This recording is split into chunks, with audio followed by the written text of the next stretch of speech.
Hello and welcome to Camp Kaiju Monster Movie Podcast. We're your hosts, Vincent Hannum and Matt Levine. And we're talking about all our favorite monster movies, the good, the bad, and the downright campy, and asking if they stand the test of time. Traditional kaiju, creature features, space invaders, the supernatural, and everything in between. All strange beasts are welcome here.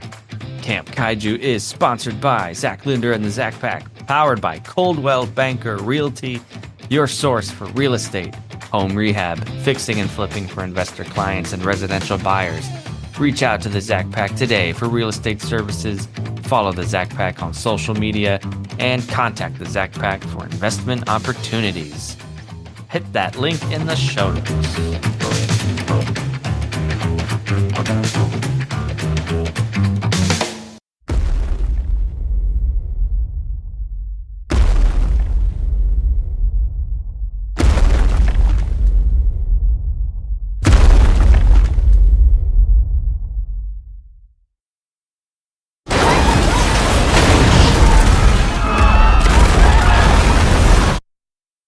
Godzilla -1.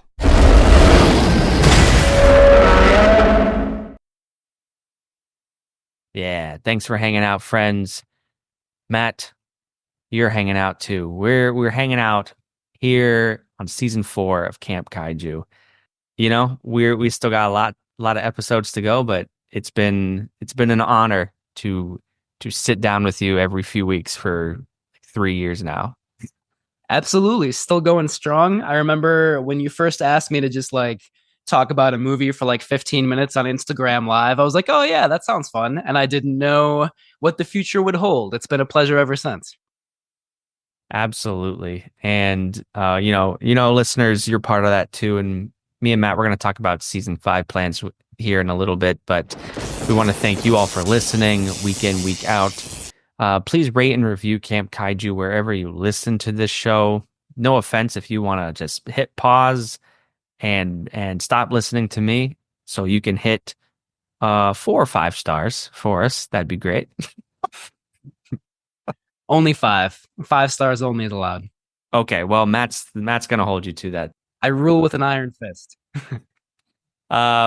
If stars aren't your system, you can just leave us comments. Please leave us comments at campkaiju@gmail.com, Facebook page, our Instagram. All those links are in the show notes. We love featuring your voice on this show and really building up that community. If you are even brave enough to leave a voicemail, that would be awesome. You could do that at 612-470-2612. Just tell us about your favorite monster movies, what you thought about Godzilla -1, God Told Me To, and who knows what else. So please check out our website for the what else at campkaijupodcast.com. We got a whole lot of stuff going on there every week. Yeah, so keeping the lights on for us here are our patrons, Jason, Chris, Sean, our anonymous patron, and Peggy. And folks, if you're not a part of our Patreon, take it into consideration. For as little as $5 a month, you can support me and Matt and all our guest hosts. And you all are paying for the Zoom and the post-production, and it really means a lot for keeping the quality of this show to the level it's at. So thank you. Thank you. Thank you. Thank you. Happy Thanksgiving to everybody. How many times can we say thank you in this episode? Yeah, that's the theme of the episode, giving thanks. Thanks to our patrons, thanks to monster movies, thanks to a lot of other things. It's that time of the year. Have you ever seen the movie Thanksgiving, which just came out a couple of years ago, maybe last year even? I can't remember when it came out. The horror movie. Did you say Fangsgiving? That's a great name, but I think it's just called Thanksgiving. The Eli Roth movie that came out a year or two ago. No. I'm just curious. I don't know if it's a monster movie, but it's definitely a very gory, violent slasher movie. And I've heard mixed things about it. I kind of want to see it. Okay. All right. Well, listeners, let us know. Yeah. Throwing it out there. Maybe I'll try to watch it before our next episode. Yeah.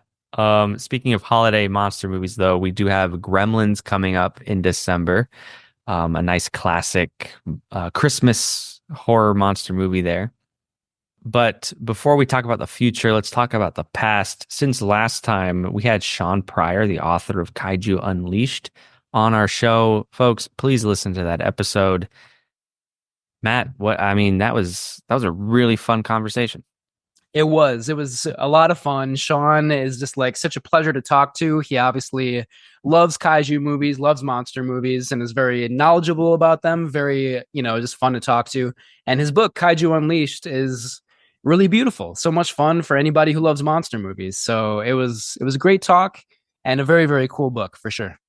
Yep. So listeners, you can listen to that episode and check out links to hit the book in that episode's show notes. A bit of a downer since last time. We had a couple of monster movie actors pass away. First and foremost, Tony Todd, who starred in Candyman, passed away, and that was a loss to the horror movie community. Absolutely. I was just thinking earlier today, or maybe it was yesterday, like we have to bring Candyman to the podcast. I've wanted to for a long time. And I mean, Tony Todd brings so much gravity. Certainly he's scary, but it's more than just, being scary in those movies. There's so much history, racial history, political history, social history to those movies. Tony Todd is like synonymous with that character.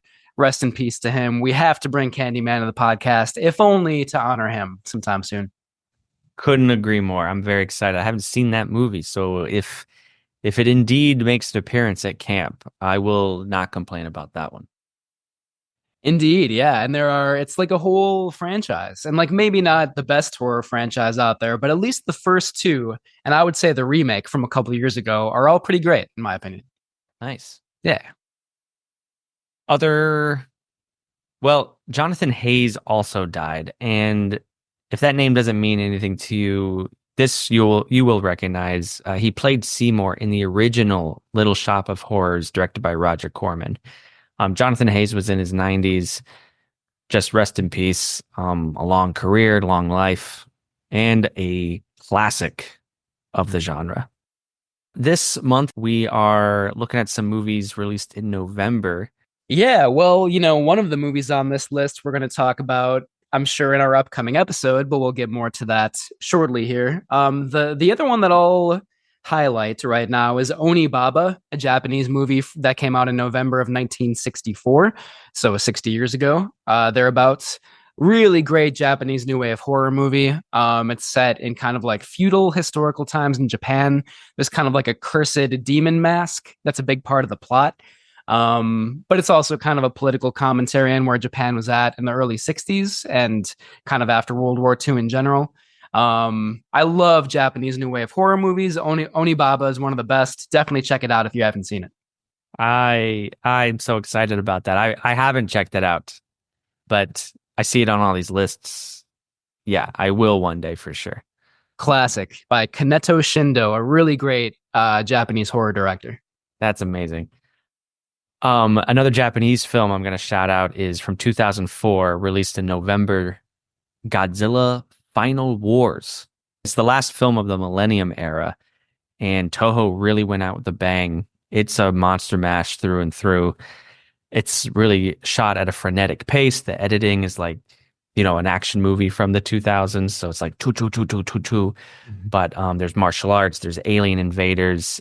Almost every kaiju from the previous franchise history makes an appearance in the film. It's a lot, and it's a really cool movie. It sounds awesome. Yeah. I like the few Millennium era movies that I've seen, but I really have to explore them a lot more. So maybe that'll be the next one on my list. Would recommend. Awesome. Coming up in 2025, I did not know this, but 28 years later is coming out. I did not know that until right now, until I saw your show notes for tonight. That's exciting news. I like the first two movies in that series a lot, so I'm looking forward to it. And I think Cillian Murphy's even returning. Oh, good. Because I don't think he was in the second one, but he was great in the first one, of course. Do you know, is Danny Boyle going to direct it? Do you know? He might be, actually. I think they're getting the band back together. Awesome. Because now Cillian Murphy is an A-list actor more than ever. Totally, yeah. Yep, it looks like Danny Boyle is directing it. It does look like Cillian Murphy is in it and Aaron Taylor Johnson as well. Written by Alex. Oh, wait. Yeah, co written with Alex Garland. All right, it sounds pretty cool. Sweet. The next one that's coming out, I couldn't believe this. There's talks of an Idle Hands remake. Idle Hands is a cult film from the 90s with Seth Green. It's a stoner comedy about one of them loses their hand, and the hand is possessed by the devil and goes on a killing spree. But Finn Wolfhard from Stranger Things is apparently really into producing a remake of this movie. Hmm. I sort of, the original is fun. I like it. I don't know if it's really like worthy of a remake, but we'll see. I mean, it's kind of a cool idea. Yeah, it's like, you wouldn't remake Casablanca. Why would you remake Idle Hands? Yeah, exactly. They're at the same level, pretty much, those two movies. You've been talking about how you want to like explore more killer hand movies on the podcast. It's an underrated genre, so I'm actually here for it, but we'll see. We'll see if it gets made. Yeah, an underrated genre with a lot of bad movies in it. Our next episode, we'll be bringing back guest star Frank Olson. All you Frankaholics out there will recognize Frank from previous episodes. He talked about Porco Rosso with us. Rodan several years ago. He joined us for that episode. So this time he'll be joining us to talk about Attack the Block, which I'm really excited about. That only came out maybe like 12 years ago, but I haven't seen it, and I feel like it's already become kind of like a monster movie classic in its own way. So really excited to have Frank on the podcast for that one. It's been too long. It's been too long for all us Frankaholics. I need my drink. And then a season 5 announcement / holiday party. It's been 2 years since our last holiday party. So we're gonna have some fun. We're gonna drink some eggnog. We're gonna have some monster movie trivia, and I'd like to invite officially all of our patrons and guest hosts who appeared on season 4. So if you're listening to this and that describes you, be on the lookout for an invite through Patreon and your emails. It should just be fun. Matt will announce what we're gonna talk about for the first 6 months of 2025. Yeah, I'm really excited for the next season, and it's always fun to like discover what you're bringing to the podcast because we never talk about it beforehand. So it's really exciting for me too to hear what you're going to bring to it. So it should be a lot of fun. Yeah. Now I gotta think. I know. Yeah, I have a long list in my head. What makes the cut?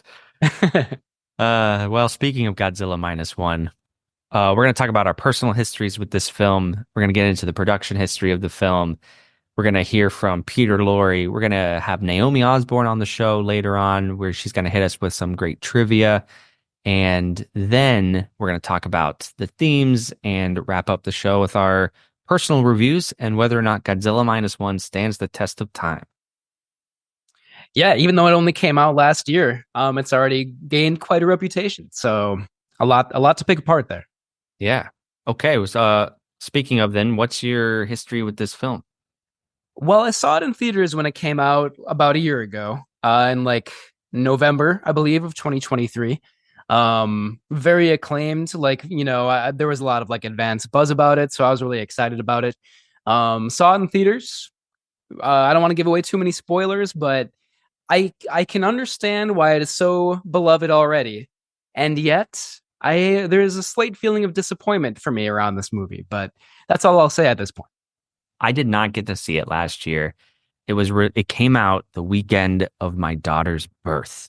Mm. So I will always let her know that she kept me from seeing Godzilla -1 in the cinemas.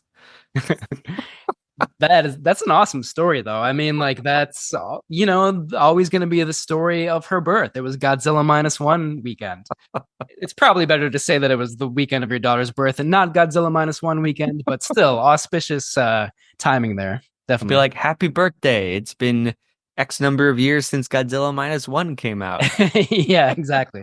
You'll give her a Godzilla -1 themed present every year for her birthday. Never forget. Yeah. But I did finally see Godzilla minus one just this past week. I know it came out to streaming over the summer. I just didn't get around to it. I've been building the suspense and I finally watched it. And, I don't think it's a spoiler to say that I also get what the hype is all about. And I will probably gush over this movie more than I ought to, but I can't help it. I Cool. All loved it. right. Nice. That's good to hear. It's been re-released in theaters several times since then. Like there was a black and white version in early 2024, and then I think it was just re-released a couple weeks ago in honor of the 70th anniversary of the original Godzilla. Yeah. So, this movie's out there. It's pretty easy to see. Yeah. Yeah. Okay. Select crew on this film. We got to lead off with Takashi Yamazaki. He was the director, the writer, and the lead visual effects supervisor on this film. He has a bit of a pedigree. He's a leading figure in the Japanese film industry, and we're going to talk more about him in the production backstory. Aiding him in Godzilla minus one is the cinematographer Kozo Shibasaki, and we have music by Naoki Sato with samples from Akira Ifukube's iconic Godzilla theme from Gojira, as well as themes from Mothra versus Godzilla and King Kong versus Godzilla. So if you know your Ifukube, Godzilla minus one is a bit of a treat. You're gonna be like, "Oh, that's the Mothra theme," and it's nice. Best part of the movie, in my opinion. Yeah, yeah. Well, and I have to admit I don't know a lot about these actors, but we'll still go through the cast here real quick. We have Ryunosuke Kamiki as Koichi Shikishima, a former kamikaze pilot. I did read that he did a lot of voice acting for Hayao Miyazaki movies like Spirited Away and Howl's Moving Castle, so I might have heard his voice a long time ago. Godzilla minus one also stars Minami Hamabe as Noriko Oishi, Shikishima's girlfriend, although he never really calls her his girlfriend or wife or whatever. It's Yeah. relation. What is it? A situationship? I guess that's what it is. Um, the film also stars Yuki Yamada as Shiro Mizushima, a young crewman aboard the Shinsei Maru, which is the mine-sweeping boat that they go on to sweep mines after World War II. The film also stars Munetaka Aoki as Sosaku Tachibana, a former Navy Air Service mechanic. Hidetaka Yoshioka as Kenji Noda, a former naval weapons engineer. He has a really wonderful presence. I don't really recognize him from any other movies that I've seen, but he's great in this movie, I think. Mm-hmm. And then finally, we have Sakura Ando as Sumiko Ota, Shikishima's neighbor. I know that at the same time she was filming this movie, she did the movie Monster with Hirokazu Koreeda. I really love Koreeda's movies. I haven't actually seen Monster, but I did recognize Sakura Ando in this movie as well. But yeah, I know like several of those cast members have been in a lot of Japanese blockbusters and other kind of TV series and kaiju films, but I have to admit I'm not super familiar with them. I will say that I enjoyed the cast of this film. I found that the actors and the characters had a lot of chemistry, and it was the ensemble of this film actually made me think that out of all the Godzilla movies I've seen, these might be the best human characters. And maybe that's just me, but I found them funny and charming, and I feel like they just worked really well off each other. Yeah, agreed. Yeah, there are things I don't like about some of the characters, and like there are things I don't like about the dialogue, but I don't think that's due to the performers. I think the cast members all do a really, really good job. Sure. Yeah. All right.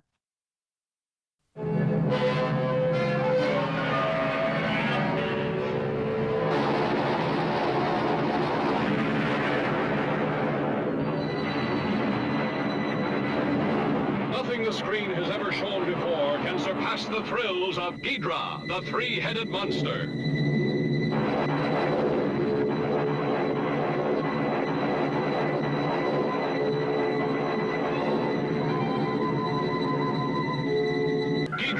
the three-headed monster, battles Godzilla, Mothra, and Rodan for mastery of the world.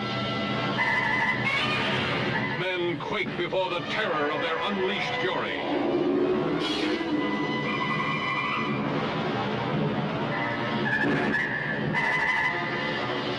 All new, all never to be forgotten. A new high in screen terror.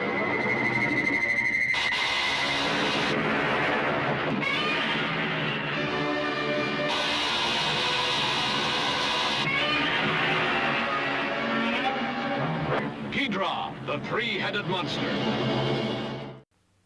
A remote Pacific island, where an expedition of world-famous scientists investigate incredible rumors of its fantastic mysteries and discover barren volcanic mountains surrounding strange green valleys. Mammoth caves that breed giant mutations.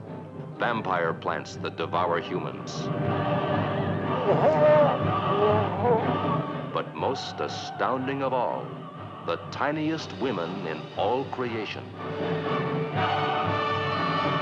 Sacred beauties of a lost tribe which worships a monstrous creature.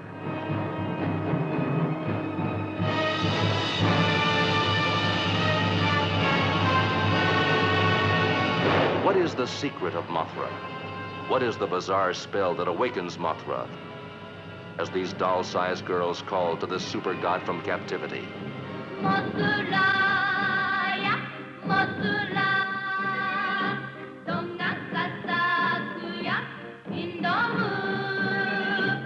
Mothra, whose revenge is more devastating than any man-made weapon. Mothra, who defies warplanes. Wrecks ocean liners. Smashes dams and bridges.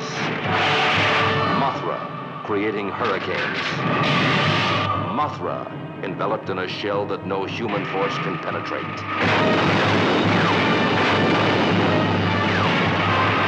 Mothra, indestructible, all-powerful, indescribable. What kind of creature is this god monster, Mothra?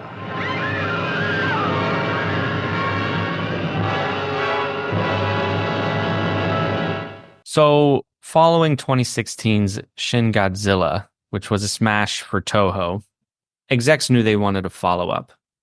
They, however, were contractually unable to make their own Godzilla movie because at this point they had entered into a business partnership with Legendary Pictures and Warner Brothers in the United States. And Warner Brothers and Legendary were doing their MonsterVerse thing. So Toho was unable to make their own Godzilla movie until 2020. And when that year came around, they absolutely greenlit this next project, which was not initially widely known to be a Godzilla movie. But they did tap Takashi Yamazaki for the project. While this is his first Godzilla movie, and coincidentally, he is now helming the sequel follow-up to Godzilla Minus One. But before Godzilla Minus One, he had made two previous projects featuring the Godzilla character. A 2007 movie called Always Sunset on 3rd Street 2, which has a dream sequence in which Godzilla appears. And then a motion simulation theme park ride called Godzilla the Ride, Giant Monsters Ultimate Battle that Yamazaki made. We absolutely have to go to that ride outside of Tokyo. It's on my bucket list now. Welcome to Japan. Where is Godzilla the Ride, please?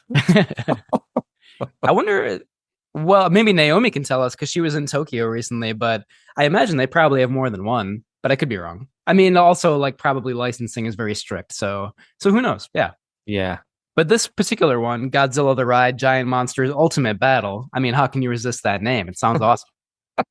And the design of Godzilla in Godzilla Minus One is a variation on that Godzilla from that ride. Which I think is like based on like the kind of old Suitmation look, although it like obviously it looks different with like digital effects and everything, but I think that was kind of the inspiration, and you can kind of see it in Godzilla Minus One with like the lumbering sort of like bottom heavy look of the monster, you know. Mm-hmm. So yeah, I mean, if it's that way in the ride too, I'm sure that would be very, very cool to see. Yeah. So Yamazaki took 3 years to write the movie, beginning in 2019. It wasn't initially planned to take that long, but pre-production paused during COVID, and Yamazaki's screenplay was influenced by the lack of faith in the government's handling of the crisis. It also kind of led to a longer pre-production process, so he had a longer time to work on the screenplay. He always wanted to make the film a period piece. He did not want to invite contrasts with Shin Godzilla, the very popular 2016 movie, which is set in modern times. So that was something that Yamazaki wanted to do all along. He had made previous films set in post war Japan, including The Eternal Zero, which also involved a kamikaze pilot. So that's familiar subject matter for Yamazaki. And I know in the past he said things about how, I don't know how much we should hold him to his word, but he's kind of said like Godzilla movies, to pay homage to the original should be set in that kind of post-war era. So I think he's trying to tip his hat in that way as well. In 2022, the unspecified kaiju film that he was working on was revealed to be this Godzilla movie. A considerable influence on it was Godzilla, Mothra, King Ghidorah, Giant Monsters All Out Attack from 2001, which Vincent and I have talked about on the podcast recently. Yamazaki has said that is one of his favorite Godzilla films, and that one also involves Japan's reckoning with its role in World War II. The digital aspect of Godzilla, Yamazaki is quoted as saying, "It allowed for much more detail than was possible with any type of handcrafted version. So we were able to increase the resolution of the scales, for example, and make them feel really, really sharp and give it this aggressive texture. And in terms of the bottom half of Godzilla, we made it feel very heavy and dense in a way that made the viewer feel like this mountain and triangular silhouette was walking and moving through a space." I don't have a strong opinion either way on how I feel about Godzilla's movement in this movie. I feel like, and I'm just getting into a little bit of review here. Mhm. I like the idea of him being so lumbering as depicted in this film because it's like an animal this large would move that way, and there's a tremendous amount of power behind that.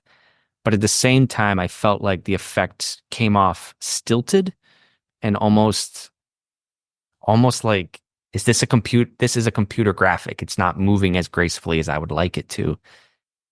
I can't really explain it, but there was something there that was a little off for me. Interesting. I feel like you and I slightly disagree about this movie, which is great. I love it when that happens. But I feel like the visual effects are actually sort of by far my favorite part of this movie. I think Godzilla kind of seems like a predator, like lying in wait in this movie. And I think there's some really scary images, like especially when he's swimming after the ships towards the end and we just like see the top of his head and like his eyes like glaring at you. And I do like the kind of tribute to the suitmation, like guy in a suit original look of the original Godzilla. And I also think that when Godzilla sort of like charges up his heat ray in this movie, and like we just see him like slowly kind of arch his back and like the fins start to light up. Those are my favorite parts of this movie pretty much. So I do understand what you're saying, but I'm okay with it. I think the design of Godzilla in this film is very effective. I do too. What I meant was just in those moments where he is walking and lumbering. Gotcha. But I agree with you completely, and I think the visual effects are way more seamless than I expected almost. Like, I find the effects extremely well done in this movie. Yeah, and more so than in Shin Godzilla. I actually would say that I like the movie Shin Godzilla more than Godzilla Minus One, but some of the CGI in Shin Godzilla is like a little bit unconvincing. And you're right, like you use the word seamless. That's totally accurate to describe the visual effects in Godzilla Minus One. Yeah. So speaking of the visual effects, the big talking point of this movie is how good those effects are on the budget that this film had. So reportedly, the budget was between $10 and $15 million. For comparison, I mean, I'm pulling these numbers out of my butt, so they're estimates, but like your average Marvel movie, hundreds of millions of dollars. And like the 2014 Godzilla, the American version by Gareth Edwards, that's his name, right? Yeah. I think that had a budget of like 150 million at least, something like that. I'm gonna look that up. 150 million.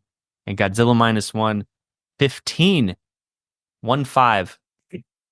Man, you can read a lot into that, and I know there was some controversy, like, oh, was the visual effects team like overworked on Godzilla minus one? I don't think there's actually any evidence to support that theory. It's just like, how does it look so good on such a small budget, you know? And I think the answer is that it's so carefully interwoven into the story. Like that helps so much, you know? Yeah, absolutely. Oh, I recently watched a video of Tom Hanks. He was in a recent interview on TikTok or something. Anyways, he talked about, and I'm paraphrasing, like you can make a monster destroy Chicago or fill Lake Michigan with cuckoo clocks.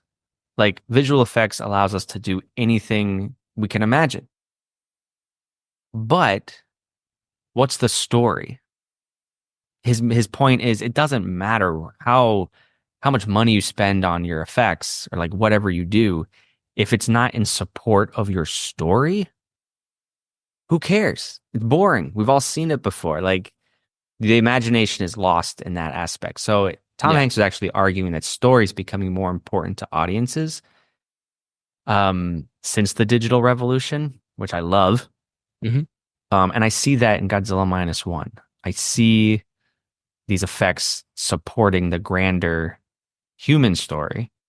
And I think that's the key to its success. Yeah, I totally agree. In my opinion, the movie with the best visual effects of all time is Jurassic Park, which is from the early 90s before CGI really got all that advanced. And it's for that reason, you know, like the effects are so like carefully interwoven in the story. It's mostly about the story and the characters and the setting and all that.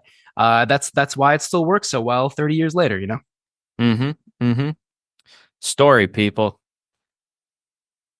So Godzilla minus one was released in Japan in November 2023 and in North America in November. It won 8 Japanese Academy Film Prizes and Best Visual Effects at the 96th Academy Awards. And, you know, I mean, its legacy, I feel like has already been pretty firmly entrenched. Like a lot of people say it's the best Godzilla movie ever.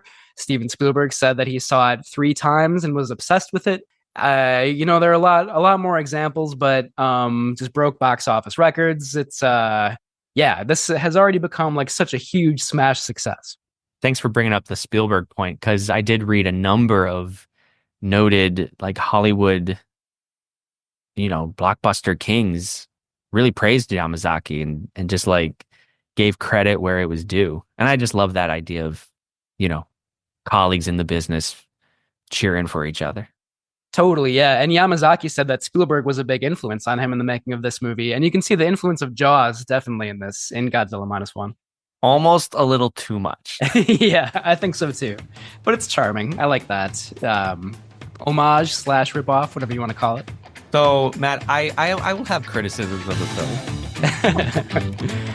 Yeah, I might have more than you, but we'll see. We'll find out. That's all right. I don't want you to go easy on this movie. Also, I'm nervous to do so, though, because so many people love it. So I feel like I should be somewhat reserved in my criticisms, but we'll get to that soon. Yeah. Well, until then, let's talk about Zach Linder and the Zach Pack. Camp Kaiju is sponsored by them, and they are powered by Coldwell Banker Realty, your source for real estate, home rehab, fixing and flipping for investor clients and residential buyers. Reach out to the Zach Pack today for real estate services. Follow the Zach Pack on social media and contact the Zach Pack for investment opportunities. Links in the show notes. Now, Minya's Mailbox is brought to you by Patreon. Become a patron and your comments are tops. Well, I have one here from a patron, Sean, on Instagram. I posted on our story, I posted a question. What's your history with Godzilla minus one?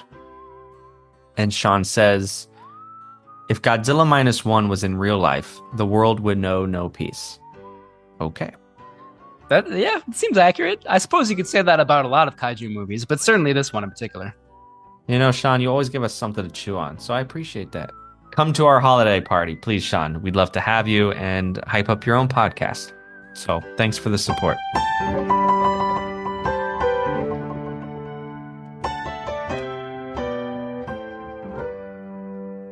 A happy Thanksgiving to Peter Lorre. Yeah, what is he thankful for these days?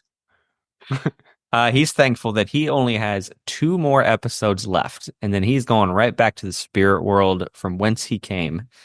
I'm thankful that his movie reviews about the silent era are so good, so insightful, and so well delivered that finally he will be liberated from his earthly prison where he's forced to give movie reviews on our behalf. You know, it's a terrible fate, but we did force him to do this, so we are culpable in this. But he forgives us. We forgive him. We break bread with Mr. Lorre this week. Happy Thanksgiving to Mr. Lorre. Happy Thanksgiving, Peter. Before Karloff and Lugosi stalked the screens, the movies were no less monstrous.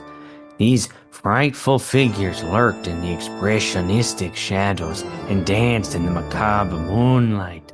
Oh, they laughed, they cried, they fooled the sensibilities of honest, decent folk. In the age of silent pictures, these gruesome ghouls nonetheless cried out with a savage humanity, took the breath from all who witnessed their devilish delights. For in the silence, no one can hear you scream.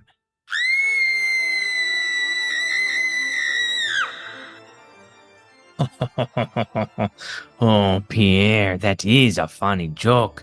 No, you are right, my little furry friend. He does sound like that. Oh, I had no idea you were such a gifted impressionist and jokester. Perhaps you would like to take the lead on this week's segment? No, I know it is my sworn obligation. I want to let you know that you could do it if you so chose. Perhaps after I return to my beloved box in the ground, Matthew and Vincent will recognize you for the supreme audio talent that you are. Yes, Pierre. Yes, embrace your inner podcaster. Show the bastards on the outside what you are made of. By all means, the microphone beckons and the floor is yours.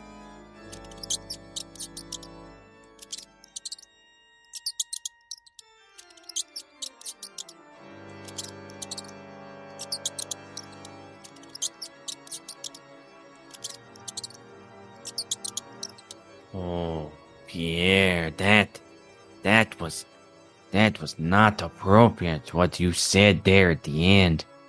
Remember, they are now our friends, so please allow me this second take, and perhaps Matthew and Vincent will be none the wiser.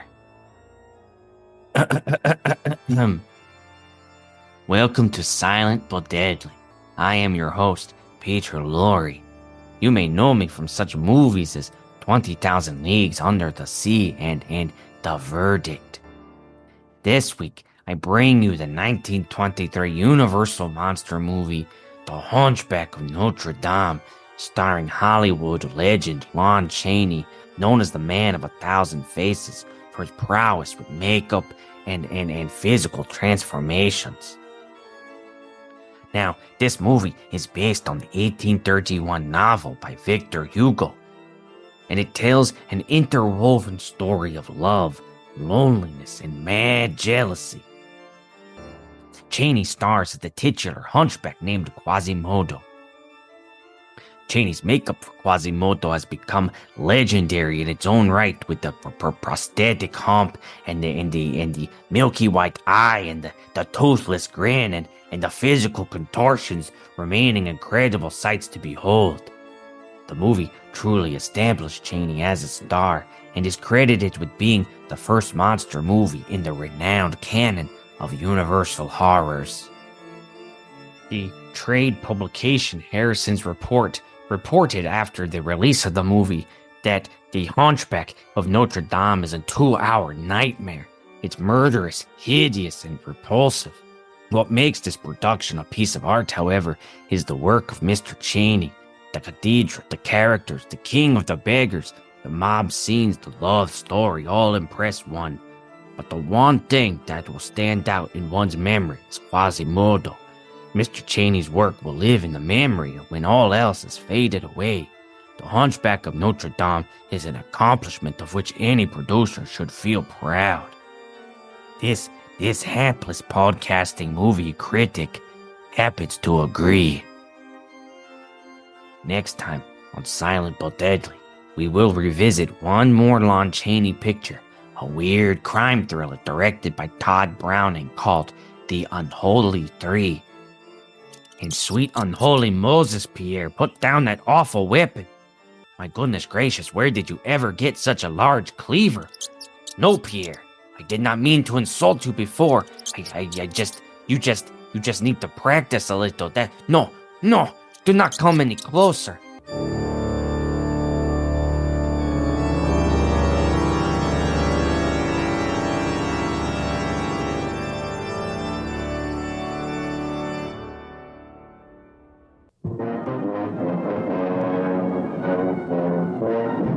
Monster of is a skyscraper. When he moves, the whole earth quivers and quakes, and an abyss of horror opens up. See these prehistoric beasts emerge from the bowels of the earth after 200 million years to devastate mankind.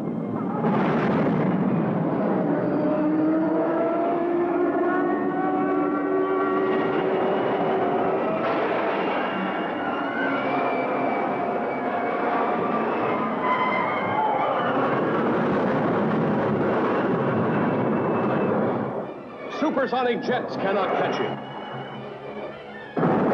Rockets cannot stop him.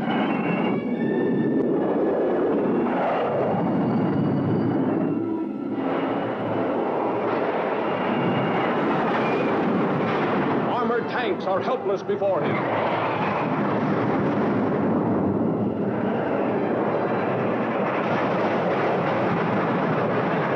Even guided missiles are powerless. See Rodan destroy a modern city, leveling it to the earth with a killing airstream of his mighty wings.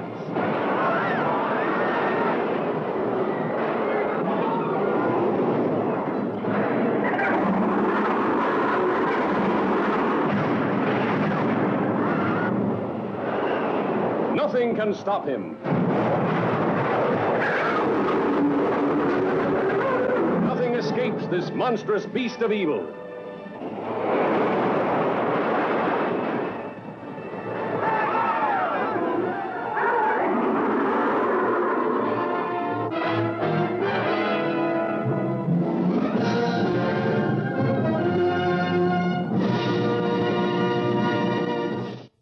Naomi Osborn, welcome. How are you guys? Pretty good. How are you? Good, good. I just got off of an airplane, but I'm doing well. I was in Las Vegas for work over the weekend, so. Wow. Well, And you were in New York before that, right? yes. Also for work and play. In a lot of October, I was in New York for first New York Comic Con, and then I stayed a week after for Brooklyn Horror Film Festival, Whoa. which was super fun. Yeah. Being in a place like that, it just would be it'd be hard not to just be doing something every single night, you know? Like there's Hmm. just so many good screenings and so many cool theaters and events, and I even got to play some horror trivia, which was super fun because I never get to play. So that was really, really fun. Nice. That's awesome. Sounds busy but exciting. Yeah, it sure was. It absolutely was. And I definitely thought of you guys and this episode coming up because when I was at New York Comic Con, I was able to go to a panel with Takashi Yamazaki that was called Godzilla versus New York Comic Con 70 Years of the King of the Monsters. So, like, it just worked out so wonderfully to be able to sit there and just, like, soak it up and hear from the man himself, like at a Yeah. panel. It was so cool. What was he like? What was the atmosphere? He was really friendly and really humble, had a great sense of humor. The panel was absolutely packed. It was the only one I went to that had like people standing. There wasn't even enough chairs for the amount of people that wanted to go, and it was just him and a translator. And it was a mixture of, kind of just clips that honor the heritage of Godzilla, some questions that I think were already kind of pre-prepared, and then he even gave time for people to ask their own questions about the film. But he was just super gracious and had a lot of good things to say. He was really funny. He talked about his cat a lot and how that really influenced the look of Godzilla. And then when we left, he gave everybody a poster that he designed that was for the theatrical re-release on November 1st. So, but it was just really cool, little memento from it. Wow. And I was just so happy to be there. Yeah. Yeah. That's incredible. You're living the dream. You're going to Japan, you're seeing Godzilla. You're going to New York, and you're seeing Godzilla. That's amazing. I feel like Vincent and I have to do a much better job of like touring and like going to these conventions and everything because you're getting all the inside intel, you know? Yeah, no, I thought about you would have gotten more out of it even than I did. I was just so happy to be there, but having gone to Japan twice this year and going to that panel, I just felt kind of like uniquely equipped and excited for this for writing this question and talking to you guys about it. Oh, can't wait to hear it. Before we get into that, what are your thoughts on Godzilla minus one?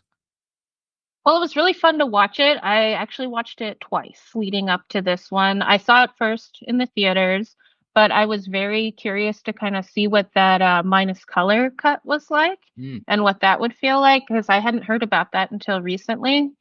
But something that really struck me with it was I really appreciated the long shots of Godzilla. And it really reminded me of like a nature documentary, how the filmmakers sort of set that up to where you can look and appreciate the subject, which would be Godzilla in this moment. And it's not kind of given the normal horror treatment of just quick cuts and kind of, less is more sort of. So to me, that was just really, really cool. And I think it kind of underscored a lot of the emotions that you feel when you're watching that. I thought it was really great.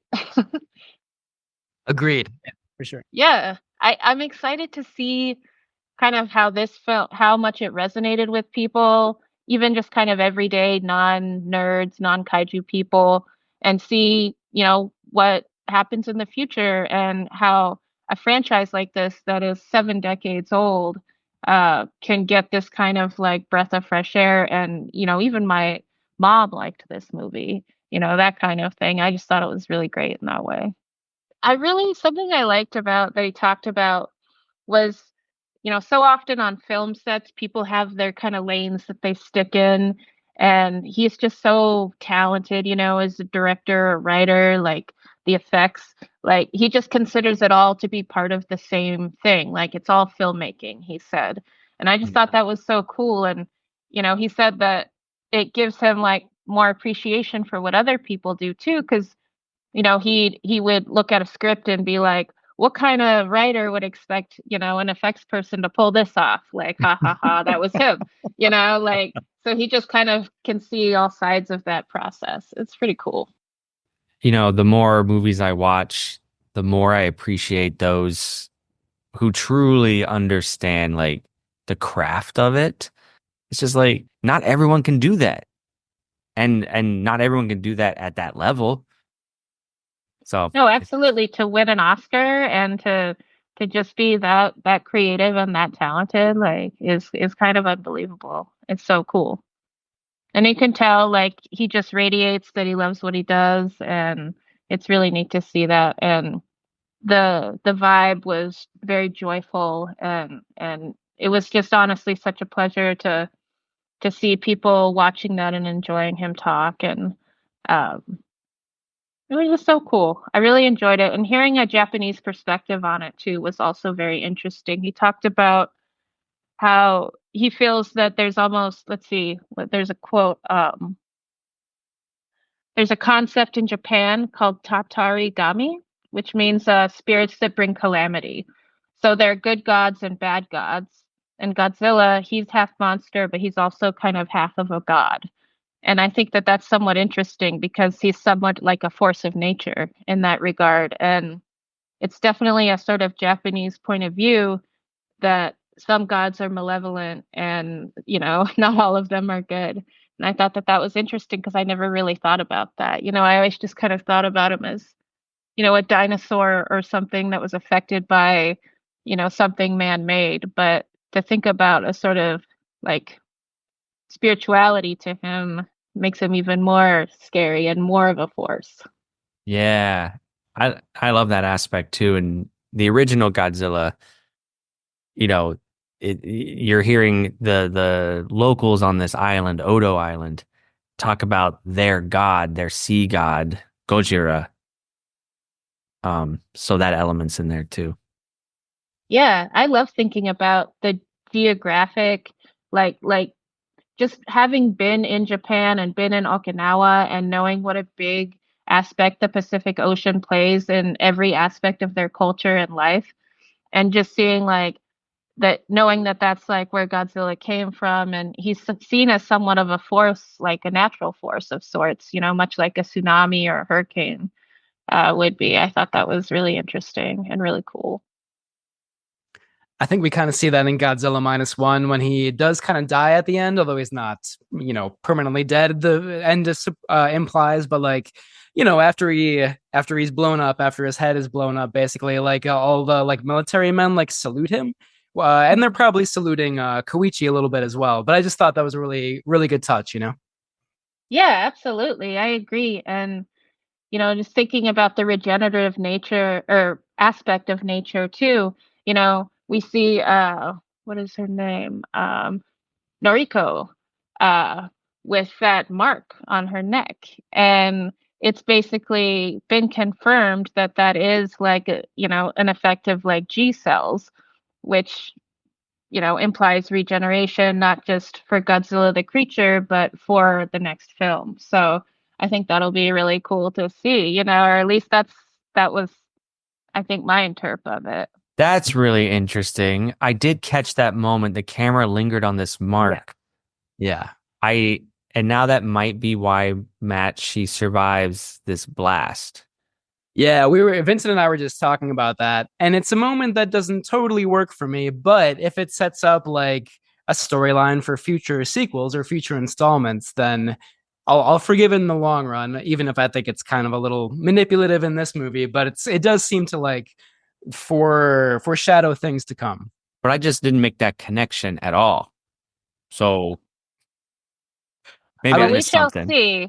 No, I don't think so. I think a lot of people didn't, and they just saw like this was a wounded woman. She had bandages, We're all just kind of dealing with the shock that she's actually alive. Like we had all kind of made peace with that and have that grief and but I think it's leaving the door open, for these, the G cells.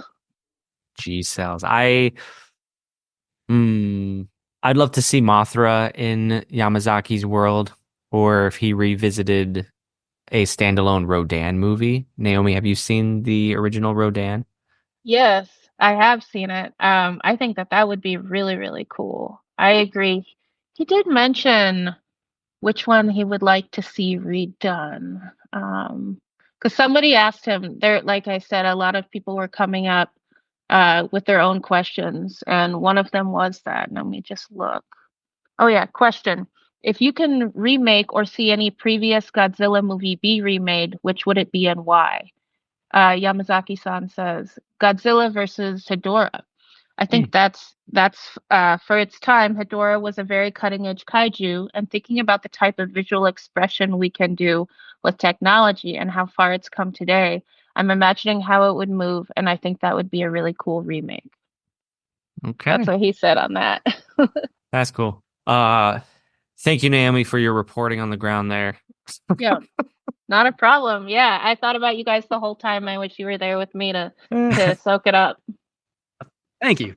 Yeah, no problem. Yeah, he said one day I'd like to have a big heart like Godzilla, and everyone laughed. And I just have thought about that the whole time Aw. since then. I thought it was so sweet, and it sort of encapsulates what kind of guy he is.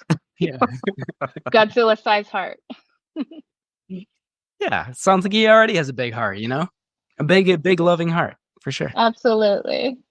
Are you ready to play the trivia that challenged the world?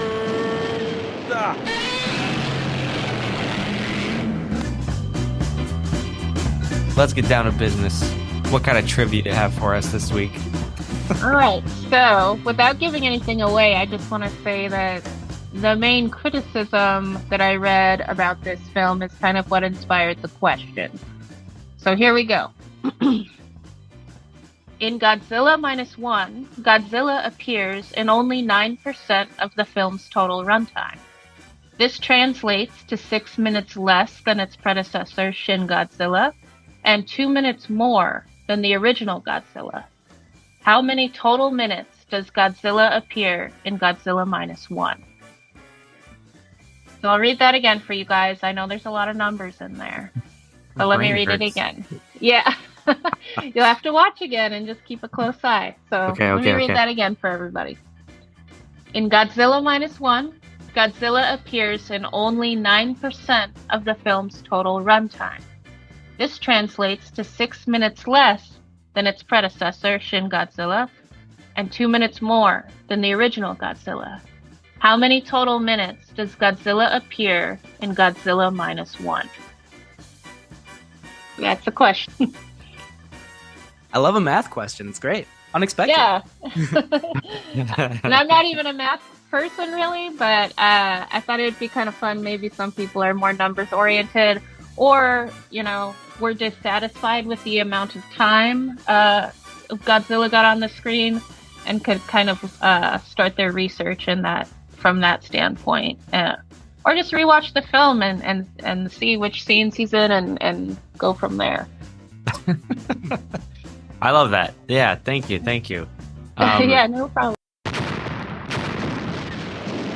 We'll see you next time for the trivia that challenged the world. Listeners, you can drop your answers in the comment section here on the podcast, or you can do so on Instagram, on YouTube, on our email. However you want to get it to us, you can call the Kaiju hotline. That will enter you into the hat twice. But either way, if you comment, you're entered into the drawing for some free merchandise from our store at campkaiju.threadless.com. You guys have some great shirts. I've got the one, like that navy blue one I wore in Japan with the kind of like windy vampire kind of look to it. Yeah. It's awesome. It's a conversation starter. I've gotten some good remarks on my Camp Kaiju shirts as well, especially the Godzilla at the campfire, which I think was the one that started it all, the first shirt of them all. Yeah, they're great shirts. Definitely catch people's eyes sometimes. Yeah, absolutely. It's really fun to talk about. I'll pass that on to our designer. He's a friend of mine, so he'll be happy to hear that.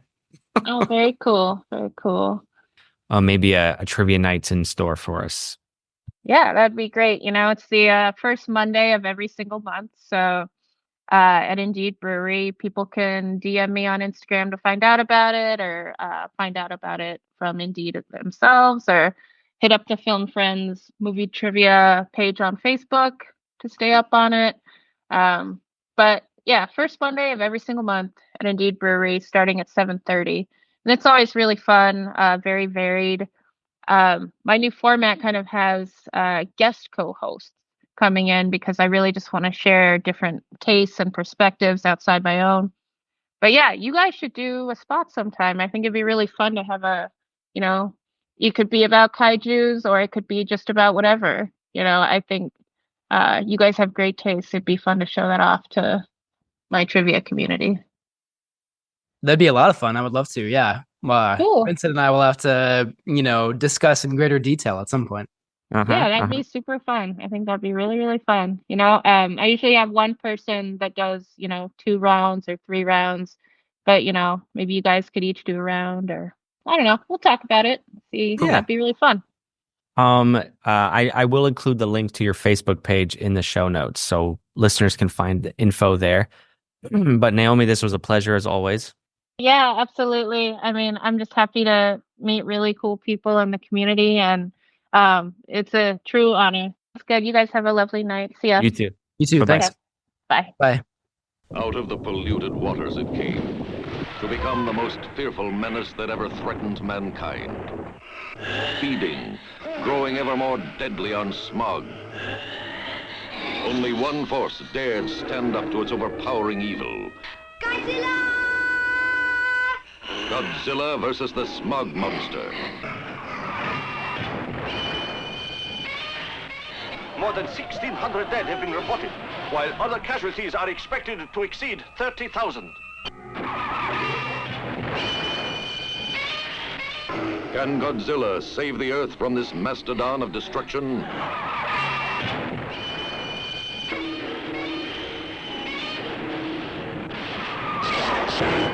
Godzilla versus the Smog monster. Rated G. You want to talk first about what you pulled from this movie? I definitely think the foremost theme is the sacrifice that nations ask their citizens to do for the sake of war. The main character, he is a kamikaze pilot and during World War II. The film starts when he sort of pretends to crash land, although there's actually nothing wrong with his plane, on a small island. He just doesn't want to take part in this kamikaze mission, which is understandable. Who wants to willingly die in an act of war? I don't think really anybody wants to. Even very nationalistic people, very patriotic people, killing yourself on behalf of your nation is a big price to pay, obviously. So yeah, Koichi does not want to do that, but then he's shamed for that. At the beginning of the film, he also, encounters Godzilla along with a bunch of other mechanics on this island. The head mechanic asks Koichi to shoot down Godzilla using the gun on his plane, and Koichi kind of freezes up and can't do it. So the theme of fear, of panic, of maybe being a pacifist in the face of all this war and violence and cruelty, and then the shame that comes from that certainly is a huge theme in this film, and that's kind of the character arc of Koichi. By the end, he's willing to, I'm not saying that he actually does do this, but he's willing to sacrifice himself in order to save Japan and maybe the world and take down Godzilla. Yeah, it's there are only so few themes, I feel like, right? You learn this in English class, and the more books you read and the more movies you watch, and it's just like, yeah, we talk about the same things over and over again. Love, war, nuclear radiation. But in this movie, I found fear and life, like the desire to live, Mhm. a theme I have not encountered very often. And I found it surprisingly effective in like you say, in the beginning, he's a kamikaze pilot, and their sole mission is to die for their country. But Japan's military at this time was rooted in such a fanatic duty and honor. Honor is the word I was looking for. It's like, the samurai legacy is still rooted in their military. So when Koichi even comes back, and every time he's found out he was a kamikaze pilot, he gets a lot of grief for this from the citizenry. And you're just like, man, this guy, he chose what we view as the sane choice, and he just can't catch a break. So now he's dealing with a lot of PTSD and guilt over his lack of honor and his quote unquote cowardice, which even in, I think, Western militaries, right? Like, don't be a coward. You got to jump on that grenade to save your buddies. And that's so much easier said than done, right? And even at the end of this movie, as you say, his arc is complete. He's like, I'm going to sacrifice myself now to save my country. And on the surface, it's that alone is satisfying. You're like, okay, you're now the hero. And I'm going to spoil it. Turns out, just when you think he is dead, he ejected himself out of his plane because that mechanic who on Odo Island chastised him for the death of all those other mechanics. Even that mechanic, in the end decided, you know what, it's better to live and to survive. And he outfitted that jet with an ejector seat. So now this simple trajectory of coward to hero becomes complicated with the fact that no, to live is the courageous act. And how do you get a country and your comrades to see that living is in itself the act of bravery? And it's just, again, easier said than done, which makes it to me such a complex, fascinating theme. I like your description of it. I feel like one of the reasons I thought maybe that theme didn't work all that well for me is because I thought it kind of took the easy way out a little bit, like you think that it is this story of a man who is unable to sacrifice himself and then is willing to do so. And then if he had actually done so, I think that would ask really difficult questions about like, was this the right thing? Like, are we happy that he did this or not? But then, of course, there's this plot twist where he miraculously survives. And it's not the only contrivance at the end where somebody miraculously survives and you're like, oh, thank God they're okay. Like, there are a couple moments in this movie where I feel like it kind of takes the easy way out.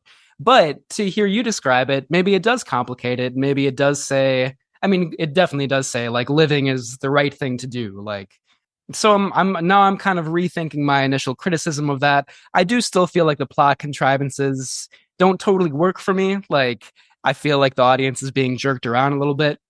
And another thing about the theme is that there are some lines of dialogue that suggest that it applies to modern Japan as well. Like, there are a couple times where a character will say something like, can Japan ever change? Maybe it's impossible. And like, oh, Japan will always ask its people to like sacrifice themselves or whatever.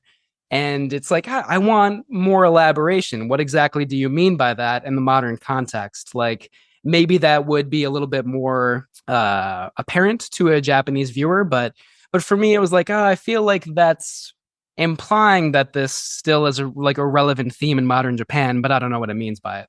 But that certainly could be my fault. Maybe it's not the film's fault. It's an interesting theme that I think the movie in some ways it doesn't totally successfully convey, in my opinion.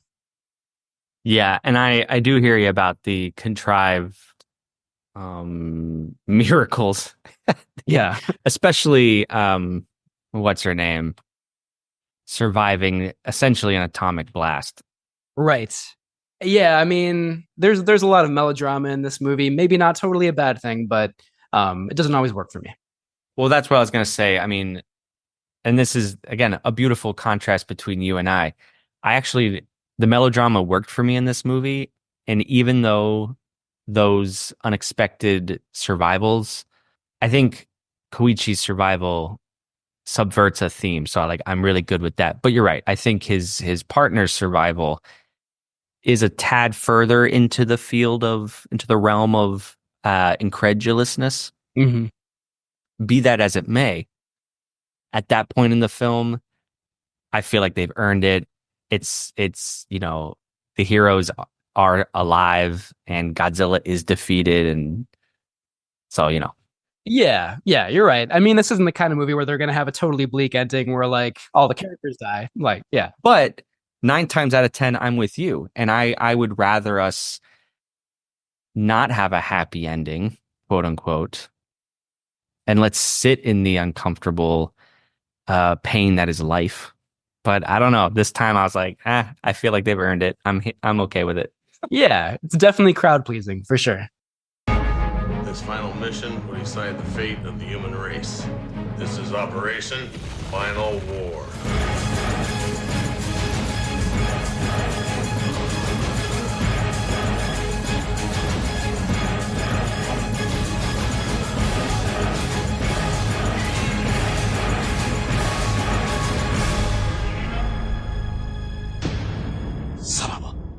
Ghidrah. Okay, I'm going to go first. What did I like about this movie? Because you're going to tear it all down. Nonsense. I do, as I said with Naomi, I love that this movie doesn't even feel like a Godzilla movie first. It feels like a sincere period piece post World War II Japan. Not only do I love 1940s period pieces, but I have never seen a movie from the Japanese point of view after the war ended. I mean, Tokyo is in ruins after the Allied firebombing. And the sense I got from the movie was that of a post-apocalyptic movie. Like they're living out of shacks. They're just eking out a living here. And it reminded me of a post-apocalyptic film. And another theme of pushing through that and slowly rebuilding your city and your family and your life. And it was a touch sentimental, but that was the reality after the war ended. Like people literally had to start from ground zero. And so I did like that aspect a lot. I I did like the way Godzilla looked in this movie. I really love the beginning on Odo Island when we first see Godzilla, but it's the Godzillasaurus. The way that monster makes its appearance is scary. And I don't care that it was very Jurassic Park. It was frightening the way it was shot. And it reminded me of Godzilla versus King Ghidorah when you had the 1940s flashbacks to the Godzillasaurus. And I was like, yes, that's what I love. I love World War II Godzilla movies.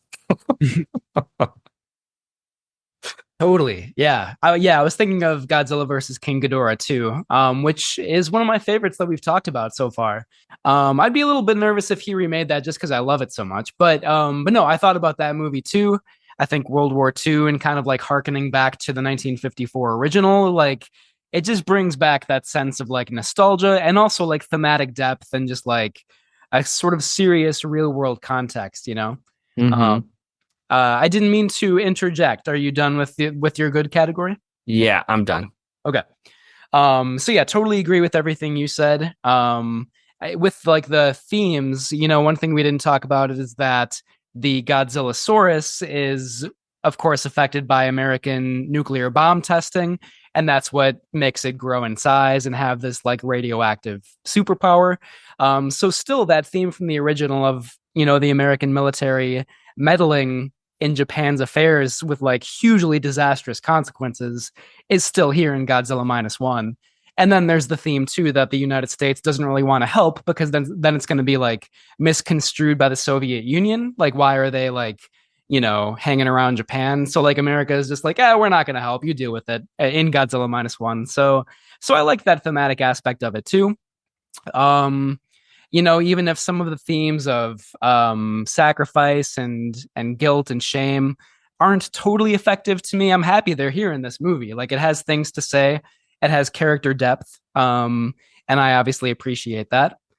Like I said before, the visual effects I think are really fantastic, and the attack on Ginza in this movie might be my favorite urban destruction scene in any kaiju movie I've ever seen.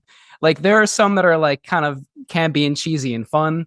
There's one that's set in like a version of New York City. I think it's from one of the Gamera movies. Does that sound familiar? I can't remember the movie now. Well, Mothra was New Kirk City. That's what, yeah, Mothra. That's the one I'm thinking of. Like that's a really fun scene, but in terms of just like scope and destruction and intensity, I think the attack on Ginza in Godzilla minus one probably is my favorite. Just like Godzilla, I won't use any profanity, but just like going to town, you know what I mean? Like that moment is incredible in this movie, and there are a lot of things I like, but the last thing I'll say is like whenever you hear Akira Ifukube's score, like kind of come out of nowhere, or the first time you hear it, it comes out of nowhere because it's a good like 45 minutes into the movie, I would say. It is just amazing for kaiju fans to like see Godzilla and hear that score. It never gets old. It's a really incredible moment. That's awesome. And as I like that they call it a heat ray in this movie instead of the atomic breath. But either way, when Godzilla lets loose and it's a full-blown atom bomb, that's chilling. I was like, oh my God, I've never seen it like this before. Yeah, it's a really convincing effect, and of like obviously just the subtext of what the Japanese people went through just a couple years earlier in like the context of this movie. Yeah, I mean it's intense, it's sad, it's like traumatic. It brings all those themes together very powerfully.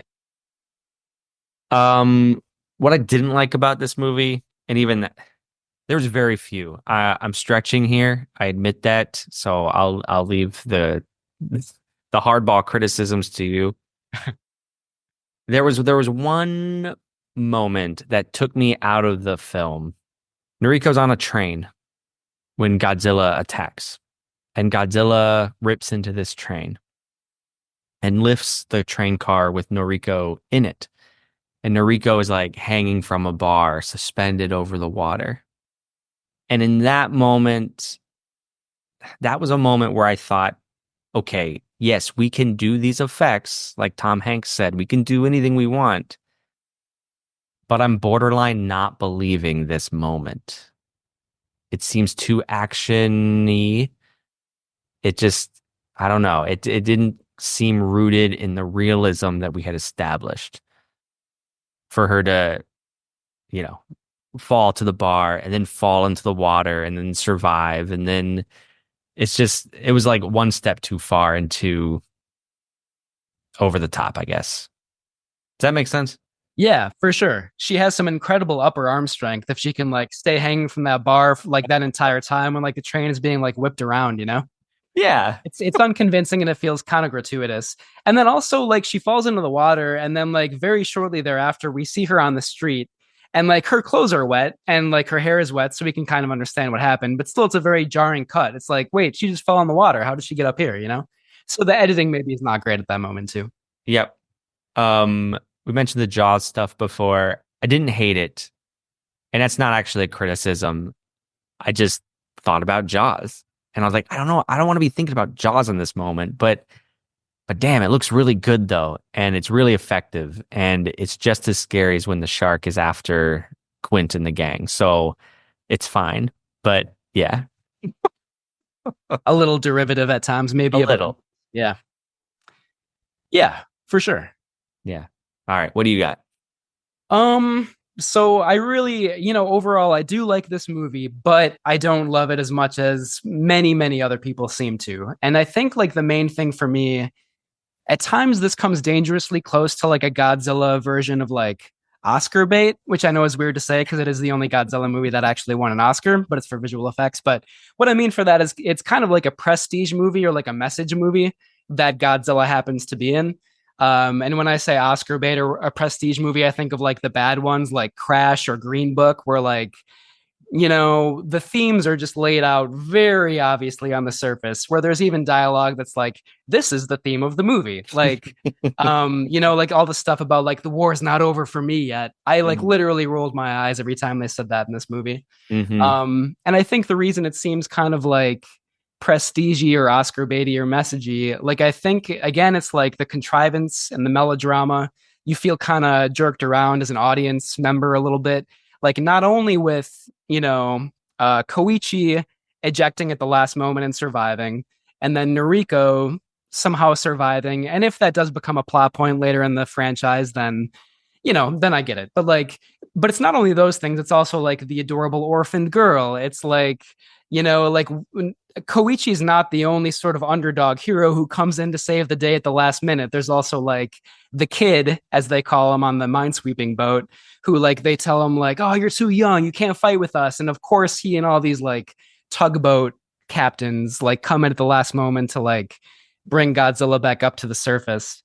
And like I didn't buy a lot of it. Like it's well made in the sense that like there are check boxes for like at the end of Act 1 we're going to have this moment, and then in Act 2 we're going to have this moment, and it's like, yep, saw all of that coming, and that's exactly what happened. So I just feel like it's like in an attempt to be like a little bit more serious and profound, I feel like it loses some of the imagination and like excitement of like my favorite kaiju movies. And I kind of miss that a little bit, I also think that like visually, this doesn't look all that great. The visual effects do, but like the cinematography is kind of like muddy and flat. I know part of that might be the sort of like post-apocalyptic vibe that you were talking about, but there aren't really very many moments in this movie where I looked at the screen and I was like, this looks amazing, you know? And like many of the older Godzilla and Kaiju movies, like Mothra, Ghidorah, the three-headed monster, even the original Godzilla, they're just so beautiful.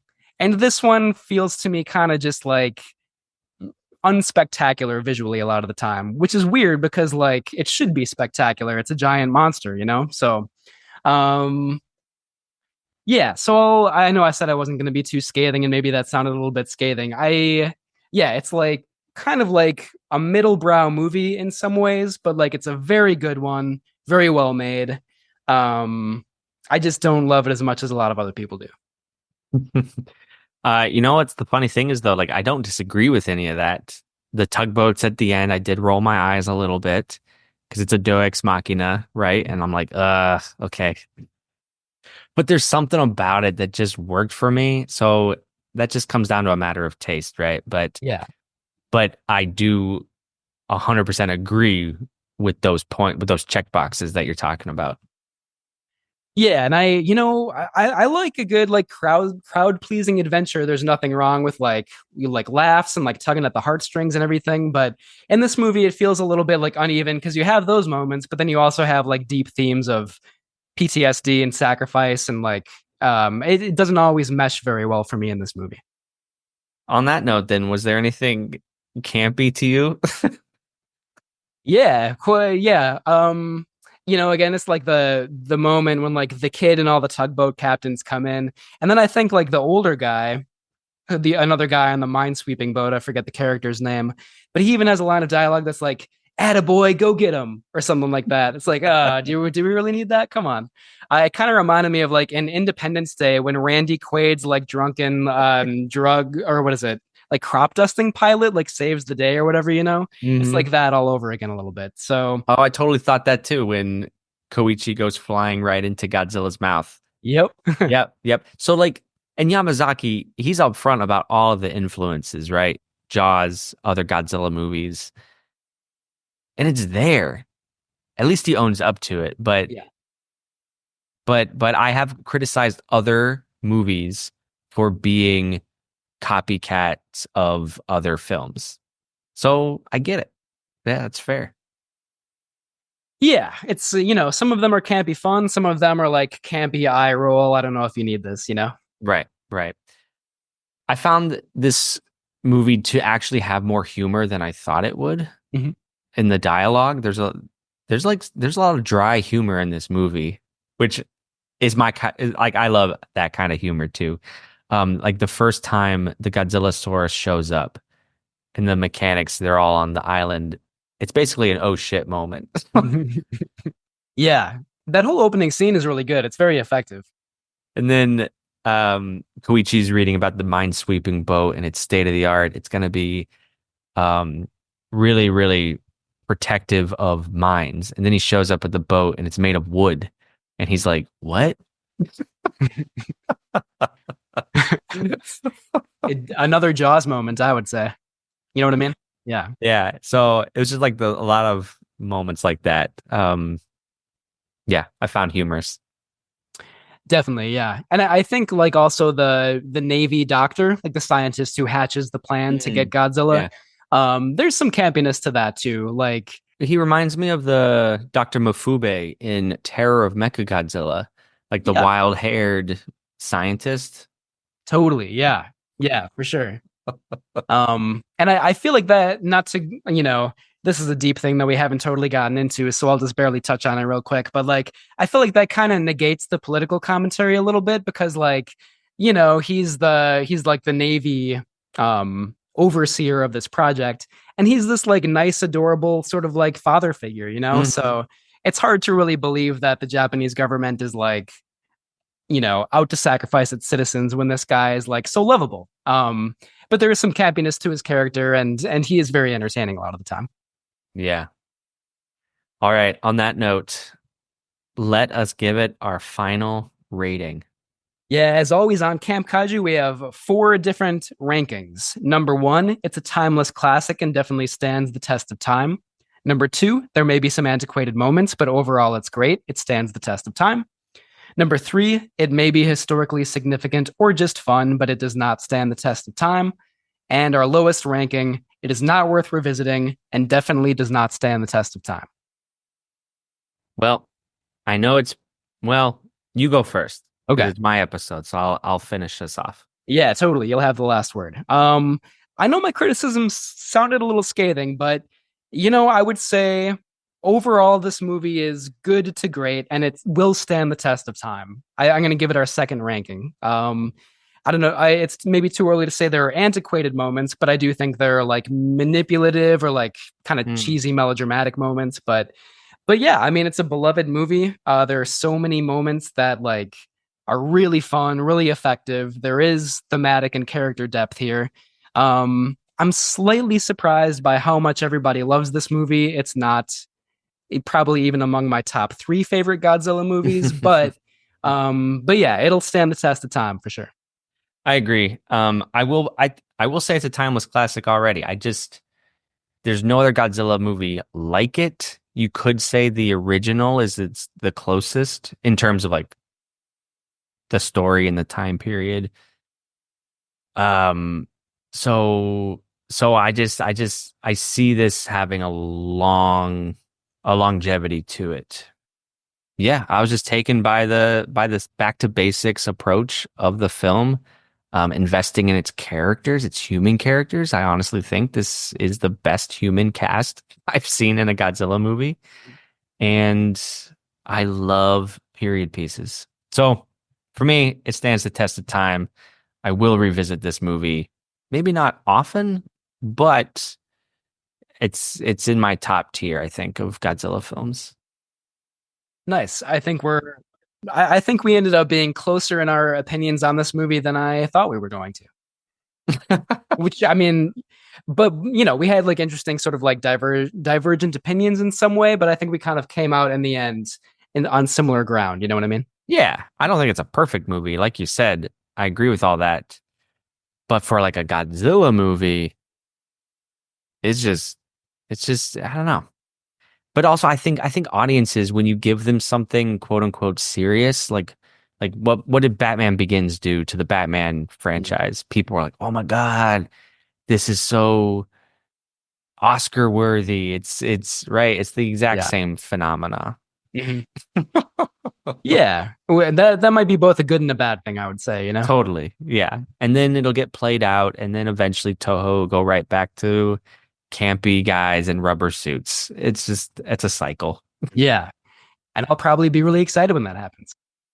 Thanks for hanging out, friends. Please rate and review wherever you listen. You can also share this podcast with a friend and give us positive reviews because it goes a long way. And the more people we can get talking about classic monster movies, the better. So you can also send us listener comments at campkaiju@gmail.com, Facebook, Instagram, YouTube, links in the show notes. If you'd like to be a featured voice on the show, leave a voicemail at 612-470-2612. And please check out our website, campkaijupodcast.com, for more. Camp Kaiju is recorded in Minneapolis, St. Paul with Minya's Mailbox. Music by Ben Cook-Phelps. Thanks, friends, and until next time, stay campy. Camp Kaiju is sponsored by Zach Linder and the Zach Pack, powered by Coldwell Banker Realty, your source for real estate, home rehab, fixing and flipping for investor clients and residential buyers. Reach out to the Zach Pack today for real estate services. Follow the Zach Pack on social media and contact the Zach Pack for investment opportunities. Links in the show notes. Please welcome Arnold Schwarzenegger and Oscar nominee Danny DeVito. And the Oscar goes to... Here we go. This is... Godzilla. Yeah! Takashi Yamazaki. Kyoto. Shibuya. This is the first Oscar win and nomination for the visual effects team from Godzilla -1.